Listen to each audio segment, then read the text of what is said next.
the Kali energy of liberation, where we, from Spirit's perspective, are addressing our shadow aspects, and especially the ones that have been holding the collective hostage and which are no longer serving us individually or collectively. And Spirit says we can no longer define ourselves by our victim stories. So we probably all have people in our lives who have defined themselves or their identity by their victim stories, and it can be, very draining.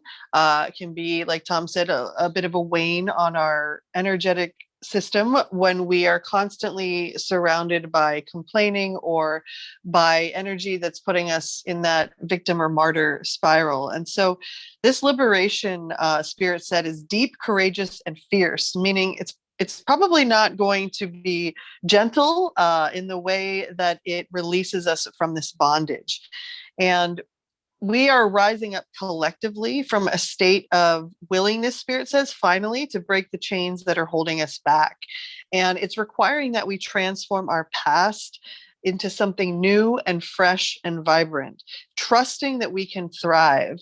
So we have to understand that there are no powers that are above us, that we are sovereign beings. And we may need to set some boundaries with ourselves, with others, with our government, with society as a whole. Boundaries are going to be a huge part of 2022. And we're learning to trust ourselves, to show up for ourselves. And we're creating space for the soul to land. So Spirit talks about, listening to music, getting out in nature, moving your body. All of these things create the space energetically for the light body and the physical body to act as one, or the soul to truly fully embody in our physical form. But this requires dissolving any familiar ties that we have with ideas about our life that have determined our place up until now. So we might have a story that we're this, or that we're that, or that this happened to us and it's going to keep happening to us. Those have to go now. These have to dissolve for us to move into the next frequency. So the question from Spirit's perspective is, where have we been holding ourselves back? Or where have we had a fear of reprisal or judgment from others? We are being asked to step into our lives fully authentic to experience success moving forward. So no more overlays or being, most of ourselves, but or massaging certain situations in our lives. No, we are being asked to step fully authentically into these, all of our experiences, if we wish to experience success moving forward. And the question to ask, that question of what can I give, or what wisdom am I here to live or to contribute?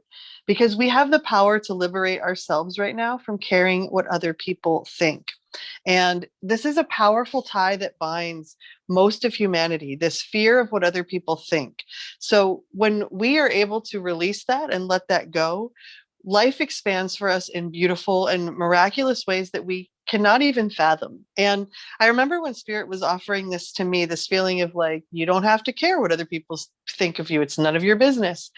And that was a concept that was beyond me at the time. I was just like, what do you mean I don't have to care? Like, it's my duty to have to care. And Spirit was like, absolutely not. It is not your duty to care. It is your duty to be authentic to yourself, to your own spirit, to your own soul, and to go to sleep knowing that you've done that every night. And what anyone else feels about that is up to them to feel. And so we're really being encouraged to trust that we can live that way, even if we were programmed that that is a very scary or uncontrolled way to live. So from Spirit's perspective, we may have to tear down what has been built in order to get where we're going. So we are going to have to dismantle the parts of society and the parts of our lives that are not supporting the frequency of where we're moving next. And the lyrics here were, we're in the home stretch of the hard times. We took a hard left, but we're all right. Life, sure, trying to put love through it, but we built this right, so nothing's ever going to move it. When the bones are good, the rest don't matter. The paint could peel, the glass could shatter, let it break, because you and I remain the same.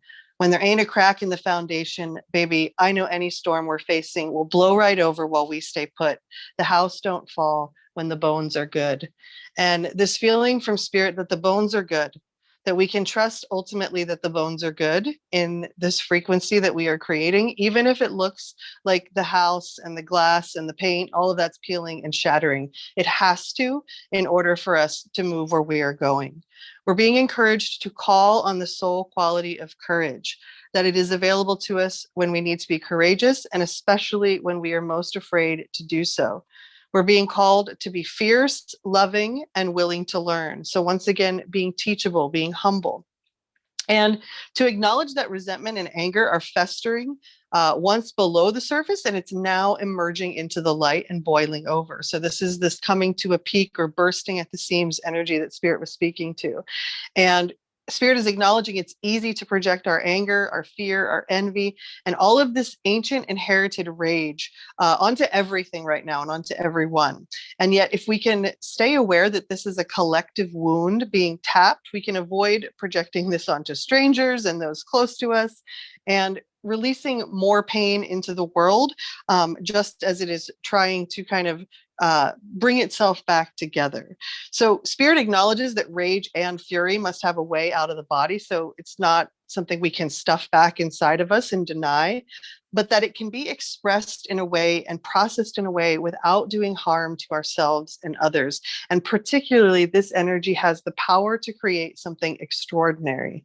So this energy from Spirit's perspective is fuel. And if we can harness this fuel, something absolutely miraculous will come from something that seems incredibly scary. So the energy of Kali offers us her daggers to cut through any ties that we have to the stories that we're telling ourselves and others that are no longer serving us. And it's time to process, express, and integrate our past. Our alignment task right now is to find a way to channel any anger, rage, or intensity that we might be feeling into creativity, to actually make something from this energy rather than doing something destructive just because we can. And particularly with righteous or anger that's coming from a place of divine justice, it can be very hard to want to channel that into something creative. It can feel like you are letting go of something important. And Spirit is saying that when we can create something from this power, it actually is the remedy. It is the antidote that we were speaking to. The lyrics here were, I'm walking on a wire, trying to go higher. Feels like I'm surrounded by clowns and liars. And Spirit is acknowledging that here we are, walking this wire, this tightrope walk of our integrity and our accountability. And we're trying to go higher. We're attempting to ascend into this greater aspect of ourselves. And yet it feels like we're surrounded by clowns and liars, because we are. That's part of the process. That's part of the awakening. And once again, this reminder to be teachable, especially when we're uncomfortable.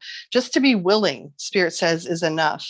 And taking full accountability of the energy that we're bringing to the world. So we talked about not stooging your life, making sure that your thoughts, your words, and your actions align with who you truly want to be, who we really want to bring to this world. And that's not to say we're ever going to have thoughts and feelings that are not aligned, but it's to address them and to observe them as they're happening, and not to allow them to actually define and create our reality, or to become, as we talked about on previous calls, ensouled thoughts. This is the fierce, dark love of the divine feminine and this liberation frequency. It is a transformation which requires rigorous self-honesty. So nothing gets left behind here. Everything must be looked at. There is nothing in the shadows that will not be illuminated. And we are encouraged that we have what it takes, both individually and collectively, to live in meaningful ways and to contribute something of great value to ourselves and others. And it ended the reading with the lyrics, commit to the love you've been running from, move mountains. We're going to walk it out, move mountains. So this feeling from Spirit that, once again, like Tom said, where two or more are gathered, the I am presence is there also, and we can create anything we desire right now. But we do need to come together, and we do need to be accountable for the energy that we are bringing to the world.